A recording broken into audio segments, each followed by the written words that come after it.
Hello friends, welcome back to my channel SRK drama explain. Friends, ये वीडियो मैं लोगों के एंटरटेनमेंट के लिए बनाती हूँ, so please watch full, share, subscribe and like this video. जैसे कि फ्रेंड मैंने कहा था प्रीवियस पार्ट में कि मैं आप लोगों के लिए एक अमेजिंग सी स्टोरी लेकर आऊँगी, तो लेकर आ गई हूँ एक रिवेंज लव स्टोरी जो कि बहुत ही ज़्यादा अमेजिंग है, क्योंकि जिसमें हमारा हीरो रहता है वो हीरोइन से नफरत करता है और इस हद तक नफरत करता है कि उसे शादी करने की वो डिमांड करता है और फाइनली उसकी शादी हो भी जाती है। लेकिन आफ्टर मैरिज वो उसको बहुत ज़्यादा टॉर्चर करता है, जिसकी वजह से हमारी हीरोइन बहुत ज़्यादा हर्ट होती है और फाइनली यहाँ पर हमारी हीरोइन डिसाइड करती है कि वो उसे छोड़कर चली जाएगी। तभी हमारे हीरो को रियलाइज होता है कि वो तो उस लड़की से प्यार करने लगा है। वो उसे रोकने की कोशिश करता है, लेकिन बहुत ज़्यादा देर हो चुकी थी, क्योंकि हीरोइन ने डिसाइड कर लिया था कि वो उसे छोड़कर जाएगी। तो देखते हैं इस ड्रामे में क्या हमारे हीरो को हमारी हीरोइन मिल पाती है या नहीं। ड्रामे की स्टार्टिंग में एक कसीनो का सीन दिखाया जाता है, जहाँ पर एक प्रे नाम की लड़की डांस कर रही होती है। सारे लोग उसका डांस देखकर बहुत ज़्यादा इंजॉयमेंट फील करते हैं। अब जब प्रे इतना ज़्यादा डांस कर लेती है तो बहुत ज़्यादा थक हो जाती है, वो रेस्ट करने के लिए बैठती है। उसी वक्त एंट्री होती है जैनी की, जो कि वहाँ भी डांसर का काम करती थी। यहाँ पर जो हमारी जैनी रहती है वो प्रे से बहुत ज़्यादा हेट करती है और उसे कहती है कि तुम्हें यहाँ से चले जाना चाहिए क्योंकि तुम ओल्ड हो चुकी हो।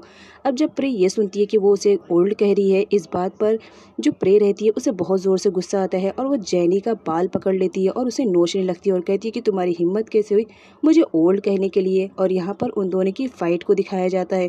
अब जब यहाँ पर दोनों फाइट करते रहते हैं तो जो उनके ग्रुप के और भी मेंबर्स रहते हैं वो भी आपस में फ़ाइट करने लगते हैं और यहाँ पर दिखाया जाता है उन लोग का झगड़ा इतना ज़्यादा बढ़ जाता है कि वो लोग तो कसीनो का भी ख्याल नहीं रखते और झगड़ा करने लगते हैं। तभी वहाँ पर गार्ड आता है और उन लोग को शांत करवाता है और कहता है कि देखो ये कसीनो है, तुम्हारा घर नहीं, अगर लड़ना है तो बाहर जाकर लड़ो, अखाड़े में लड़ो, यहाँ पर लड़ने की ज़रूरत नहीं है। यहाँ पे कसीनो में बहुत सारे कस्टमर आए हुए हैं, तुम्हारे झगड़ा करने की वजह से वो यहाँ से चले जाएंगे। अब गार्ड के कहने पर वो दोनों शांत हो जाती हैं, लेकिन यहाँ पर दिखाया जाता है जो प्रे और जेनी है वो दोनों एक दूसरे से बेइंतहा नफरत करते हैं। नेक्स्ट सीन में दिखाया जाता है सैम को। यहाँ पर दिखाया जाता है सैम अपने बेस्ट फ्रेंड की फ़ोटो लेकर बैठे रहता है और उसी के बारे में सोचता रहता है। यहाँ पर दिखाया जाता है जो सैम रहता है उसे लंग्स कैंसर रहता है और वो कैंसर के लास्ट स्टेज पे रहता है। यहाँ पर वो पास्ट में सोचता है। सैम का बेस्ट फ्रेंड जैक रहता है और दोनों एक ही लड़की से प्यार करते हैं जिसका नाम पीट रहता है। यहाँ पर दिखाया जाता है जो पीट रहती है वो जैक को बहुत ज़्यादा पसंद करती है, तो जैक भी पीट को पसंद करता है। इस वजह से दोनों मिलकर डिसाइड करते हैं कि वो बहुत जल्द शादी कर लेंगे। और ये बात जब सैम को मालूम पड़ती है तो बहुत ज़्यादा गुस्से में आ जाता है, क्योंकि वो पीट को पसंद करता था और वो चाहता था कि पीट उसकी लवर बने। लेकिन यहाँ पर पीट फाइनली क्लियर कर देती है कि वो तो सैम को सिर्फ अपना बेस्ट फ्रेंड मानती है, इसके अलावा उसने कभी उसके बारे में ऐसा कुछ भी नहीं सोचा। अब जब सैम को ये बात पता चलती है तो वो बहुत ज़्यादा हर्ट होता है और इसी वजह से वो जैक से नफरत करने लगता है और उसे बहुत मारता है कि उसने उसके लवर को छीन लिया है। अब नेक्स्ट सीन में दिखाया जाता है यहाँ पर जो हमारा सैम रहता है वो जैक का बिजनेस पार्टनर भी रहता है और बिजनेस में वो उसे धोखा दे चुका था इस बात के लिए कि उसने उसके लव को छीना है। यहाँ पर जैक को दिखाया जाता है जो मेंटली बहुत ज़्यादा डिप्रेशन में रहता है और जिसकी वजह से उसकी डेथ हो जाती है। अब यहाँ पर जो पीट रहती है वो अपने हस्बैंड की डेथ का जिम्मेदार सैम को ही समझती है। अब प्रेजेंट का सीन दिखाया जाता है जहाँ पर सैम अपने लॉयर से बात करता है जिसका नाम तेनशाई रहता है और तेनशाई का बेटे का नाम तिन रहता है। अब दोनों ही ये लॉयर रहते हैं और ये सैम के पर्सनली लॉयर रहते हैं। यहाँ पर सैम उनसे कहता है कि मुझे अपने बेस्ट फ्रेंड की वाइफ के पास जाना है क्योंकि मैं उससे कुछ कहना चाह रहा हूँ, अब मेरे पास वक्त नहीं है। जहाँ पर वो दोनों से जाने से मना करते हैं, लेकिन सैम जिद करता है जिसकी वजह से तेनशाई और उसका बेटा तिन दोनों उसे लेकर जाते हैं। उन्हें जाता हुआ रत्ना देखती है। यहाँ पर रत्ना को दिखाया जाता है वो सैम की सिस्टर रहती है। यहाँ पर रत्ना की थिंकिंग रहती है कि जो तेनशाई और उसका बेटा टिन है वो इस वजह से उसके भाई के आगे पीछे घूमते रहते हैं ताकि वो उसकी प्रॉपर्टी पे अपना हक जमा सके। इसी वजह से रत्ना उन दोनों को बिल्कुल भी पसंद नहीं करती थी।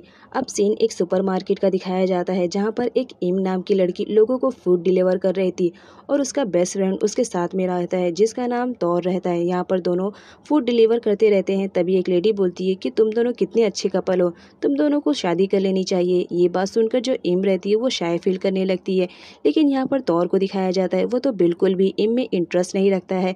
वो आंटी को बोलता है आप आंटी क्या मजाक कर रहे हो, वो भी इस लड़के से मैं शादी करूंगा, पहले आप इसकी शक्ल तो देखो, जिस पर इम गुस्सा हो जाती है। अब नेक्स्ट सीन में दिखाया जाता है सैम को जो अपने लॉयर के साथ मार्केट में पहुंच चुका था। यहाँ पर सैम बोलता है कि आप लोगों को आगे जाने की ज़रूरत नहीं है, मैं खुद अकेले चले जाऊंगा। जिस पर त्यानशाही मना करता है कि आपकी तबीयत भी ख़राब है, आप अकेले मत जाओ। लेकिन सैम की ज़िद की वजह से उन दोनों को उसे अकेले जाने देना पड़ता है। यहाँ पर सैम को दिखाया जाता है उसकी कंडीशन अचानक से ख़राब हो जाती है, जिसकी वजह से वो प्रॉपर चल नहीं पाता है और गिरने लगता है। तभी एक लड़की आती है और सैम को बचाती है। ये हमारी स्टोरी की मेन लीड है, जिसका नाम नियोंग रहता है। यहाँ पर सैम नियोंग से पूछता है कि तुम्हें मालूम है इस सुपरमार्केट में कोई पिट नाम की लड़की है जो यहाँ पर काम कर रही है। अब यहाँ पर दिखाया जाता है जो नियोंग रहती है वो पिट की ही बेटी रहती है, तो उसे मालूम रहता है कि ये मेरी मॉम का एड्रेस पूछ रहे हैं, तो वो अंकल को अपने घर लेकर जाती है। अब सीन पिट का दिखाया जाता है जो अपने घर के खर्च चलाने के लिए एक सैलून का काम करती है और वहाँ पर वो ब्यूटिशियन का भी काम करती है। तभी वो देखती है कि वहाँ पर सैम आ चुका है। वो बहुत ज़्यादा गुस्से में रहती है और सैम को बोलती है कि मेरे घर से निकल जाओ। यहाँ पर सैम बताता है कि देखो मुझे तुमसे एक बार बात करनी है, एटलीस्ट एक बार मेरी बात तो सुन लो। हो सकता है लाइफ टाइम तक फिर मेरी कभी बात तुम ना सुन पाओ, क्योंकि मुझे कैंसर है और मैं कैंसर के लास्ट स्टेज पे हूँ, मेरी डेथ कभी भी हो सकती है। अब जब पिट ये सुनती है कि सैम को कैंसर है और वो लास्ट स्टेज पे, तो वो उसे एक बार मौका देती है उसकी बात कहने के लिए। लेकिन साथ ही साथ वो अपनी बेटी नियोंग को बोलती है कि तुम कमरे से बाहर चले जाओ। नियोंग कमरे से बाहर चली जाती है, जहाँ पर सैम अपनी बात रखता है और कहता है कि पास्ट में मैंने जो भी गलतियाँ की हैं प्लीज़ उसके लिए मुझे माफ़ कर दो, प्रेजेंट में मैं उन सबको सही करना चाहता हूँ। तो हमारी जो पीट रहती है वो डिमांड करती है कि ठीक है तुम मेरे हस्बैंड को मुझे वापस ला के दो। जिस पर सैम कहता है वो इम्पॉसिबल है, मैं वो तो तुम्हें नहीं ला के दे सकता, लेकिन मैं तुम्हारी कंडीशन को सुधार सकता हूँ। पास्ट में हुई गलतियों की वजह से आज तुम्हारी सिचुएशन कुछ और है, मैं बहुत जल्द तुम्हारी ये सारी सिचुएशन को संभाल लूँगा। लेकिन जो हमारी पीठ रहती है वो गुस्सा करती है कि तुम मेरी सिचुएशन को अब क्या संभालोगे, तुमने मेरे हस्बैंड को मुझसे छीन लिया है, निकल जाओ मेरे घर से। और ये कहते हुए वो वहाँ से चली जाती है। सैम भी वहाँ से जाने ही वाला होता है, लेकिन अपने बेस्ट फ्रेंड की फ़ोटो देख लेता है, तो वो फ़ोटो लेकर उससे सॉरी कहता है। नेक्स्ट सीन में एम और तोर को दिखाया जाता है जो खाना खाते रहते हैं। तभी वहाँ पर हमारी नियोंग आ जाती है। वो लोग उसे ज्वाइन करने के लिए कहते हैं। नियोंग ज्वाइन तो करती है, लेकिन तभी वो सैम को देख लेती है कि उसकी तबीयत ठीक नहीं है। तो जो हमारी नियोंग रहती है उससे हेल्प करने के लिए चली जाती है और बोलती है कि अंकल चलो मैं आपको कार तक ड्रॉप कर देती हूँ। तो जो हमारी नियोंग रहती है वो सैम को ड्रॉप करने के लिए जाती है। यहाँ पर उसके फ्रेंड बात करते हैं कि ये तो वही अंकल है ना जिन्हें हमने मार्केट में देखा था। अब यहाँ पर दिखाया जाता है जो हमारा सैम रहता है वो नियोंग को बहुत ज़्यादा पसंद करने लगता है, क्योंकि नियोंग उसके बेस्ट फ्रेंड की बेटी रहती है। यहाँ पर सैम को दिखाया जाता है जो नियोंग को सिर्फ इतना बताता है कि वो और उसके पापा दोनों बहुत ही अच्छे बेस्ट फ्रेंड थे, और ये कहकर वो वहाँ से चला जाता है। नेक्स्ट सीन में सैम को दिखाया जाता है जो अपनी विल चेंज कर चुका था और अपने फ्रेंड की फ़ोटो लेकर उससे सॉरी ही कह रहा था। यहाँ पर दिखाया जाता है जो सैम रहता है उसने आई विटनेस के तौर पर त्यानशाही को अपने सामने रखा था और कह रहा था कि ये विल तुम पढ़कर सुनाना। यहाँ पर दिखाया जाता है सैम की कंडीशन अचानक से ख़राब हो जाती है। जो त्यानशाही रहता है वो डॉक्टर को बुलाने के लिए जाता है, लेकिन बहुत ज़्यादा देर हो चुकी थी क्योंकि उस वक्त तक सैम मर चुका था। यहाँ पर दिखाया जाता है जो सैम की सिस्टर रहती है जिसका नाम रत्ना रहता है वो बहुत ज़्यादा हर्ट होती है अपने भाई के मौत पर, वो बहुत रोती है। उसके बाद सीन दिखाया जाता है सैम का फ्यूनरल का, जहाँ पर सारे लोग आए हुए रहते हैं। यहाँ पर जो रत्ना रहती है वो बहुत ज़्यादा अपसेट रहती है अपने भाई की मौत पर।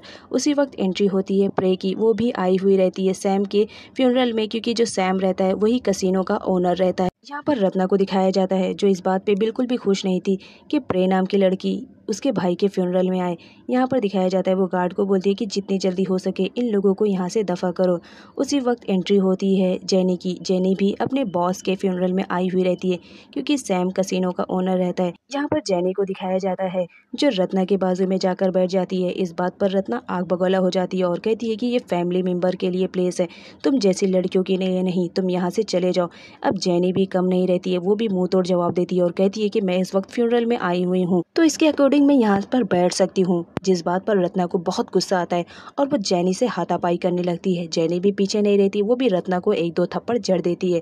यहाँ पर दिखाया जाता है जो रत्ना रहती है वो गार्ड को बुला लेती है और कहती है इसे बाहर निकालो, मैं इसे अपने घर में एक मिनट भी नहीं देखना चाह रही हूँ। जेनी वहाँ से जाने ही वाली रहती है, तभी प्रे उस पर हंसने लगती है कि तुम्हारे साथ यही होना चाहिए, तुम यही डिजर्व कर रही हो। अब यहाँ पर जो हमारी जेनी रहती है वो तो पहले से ही गुस्से में रहती है। अब जब प्रे उसे ऐसा कहती है तो वो और ज़्यादा गुस्से में आ जाती है और यहाँ पर इन दोनों के बीच फिर से फाइट स्टार्ट हो जाती है। यहाँ पर जो टीन रहता है वो उन्हें रोकने की कोशिश करता है, लेकिन दोनों रुकते नहीं है। वो लोग तो ये भी नहीं देखते हैं कि वो फ्यूनरल में आए हैं, बस दोनों को एक दूसरे से मुकाबला ही करना रहता है। यहाँ पर दिखाया जाता है वो लोग फाइट में बहुत सारी चीज़ें तोड़ देते हैं। उसी वक्त एंट्री होती है हमारे मेन लीड का जिसका नाम कॉन्ग रहता है। यहाँ पर दिखाया जाता है सैम का इकलौता बेटा कॉन्ग रहता है जो एब्रोड से आया हुआ हुआ रहता है, क्योंकि उसे मालूम पड़ता है कि उसके डैड की डेथ हो चुकी है। यहाँ पर दिखाया जाता है रत्ना उसे अंदर लेके जाने ही वाली रहती है, लेकिन जो हमारी जैनी रहती है वो उसका हाथ पकड़ लेती है और उससे बात करने की कोशिश करती है, क्योंकि जैनी कॉन्ग को बहुत ज़्यादा पसंद करती थी। इसी वजह से वो चाहती थी कि वो उससे बात करे, लेकिन जो हमारा कॉन्ग रहता है वो हाथ छुड़वा लेता है और कहता है कि मैं इस वक्त अपने डैड के फ्यूनरल में आया हूँ। यहाँ पर रत्ना देखती है तो वो उसे अंदर लेकर जाती है। यहाँ पर दिखाया जाता है जो उसके फ्रेंड रहते हैं वो पूछते कि क्या बात है, तुमने तो उसे ऐसा पकड़ा था मानो तुम उससे बहुत ज़्यादा प्यार करती हो। जिस पर जैनी बोलती है सच में मैं उससे बहुत ज़्यादा प्यार करती हूँ और एक ना एक दिन मैं उसे हासिल करके रख लूँगी, देखना ये मेरा कॉन्फिडेंस है। यहाँ पर दिखाया जाता है हमारे कॉन्ग को जो कि अपने डैड के फ्यूनरल में आया हुआ रहता है और अपने डैड से सॉरी कहता है कि मैं बहुत देर पहुँचा, थोड़ा जल्दी आया होता तो ज़्यादा बेटर रहता है क्योंकि मैं आपको खो चुका हूँ। यहाँ पर दिखाया जाता है जो प्रे रहती है वो भी कॉन्ग को पसंद करती है। अब नेक्स्ट सीन में इम को दिखाया जाता है जो अपने फ्रेंड तौर के लिए खाना लेकर आती है, लेकिन तौर तो न्यूज़पेपर पढ़ने में बिजी रहता है। वो बोलता है कि इस वक्त मुझे भूख नहीं है, तो हमारी जो इम रहती है वो न्यूज़पेपर को छीनने लगती है और कहती है कि चलो सबसे पहले खाना खाओ। जिस पर तौर बताता है कि ये न्यूज़ पढ़ो तुम। जब हमारी इम न्यूज़ पढ़ती है तो वो शॉक्ड रहती है क्योंकि सैम की डेथ की न्यूज़ रहती है। तो जो हमारा तौर रहता है कहता है चलो अब खाना खाते हैं, जिस पर इम बोलती है कि इस वक्त मैं बहुत ज़्यादा बिजी हूँ और खाना लेकर वहाँ से जाने लगती है, ये कहते हुए कि तुम्हें तो भूख नहीं थी। यहाँ पर दिखाया जाता है जो पिट रहती है उसे भी न्यूज़ के थ्रू मालूम पड़ जाता है कि जो सैम है उसकी डेथ हो चुकी है। ये न्यूज़ हमारी नियोंग भी पढ़ लेती है तो वो अपनी मॉम के पास जाती है और पूछती है कि क्या बात है, सैम अंकल का नाम सुनकर आप इतनी ज़्यादा शॉक में क्यों हो जाती हो। जहाँ पर उसकी मॉम उसे एडवाइस करती है कि कभी भी तुम उन लोग से बात मत करना और ना ही उन लोग से कोई रिश्ता रखना।